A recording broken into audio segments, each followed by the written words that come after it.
Guys, I have something to show you. Look at this. I have an pendant. Look. Yung mga nakasulat siya, naka-open siya na parang ancient. I don't know, hindi ko maintindihan. Pero hindi na siya basta pendant lang. Meron siyang purpose. Lagyanan ko siya ng medicines. Ito yung Ribotril.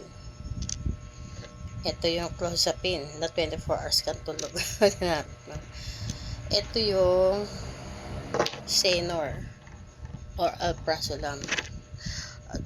Hiling ko po sa inyo, if ever magkasama tayo, tapos nakita nyo akong inatake ako ng anxiety, ng panic attack, things like that.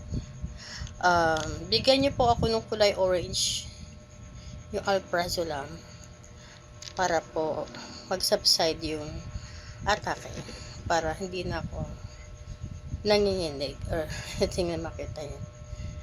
So, kahit wala akong dalang bag, yung gamot ko, always with me. So, kung friend ko kayo at magkasama tayo, mabibigyan nyo ako kagad ng gamot. Yung kulay orange na gamot. Ano yun? Alprazolam yun. Para yun sa panic attack. Nagustuhan niya. Pwede rin kayo maglagay dito ng love letter. Kaya picture niya, binutin niya. Bigay niyo sa loved one niya. Or gumawa kayo ng love letter para sa loved ones niyo. Tapos bilutin niyo muna. Pasok niyo doon. Tapos regalo niyo sa kanya. Ganun. Bigla ko nagkaroon ng idea. Magawa nga yun. Para oo nga no. Try natin. Thank you for watching.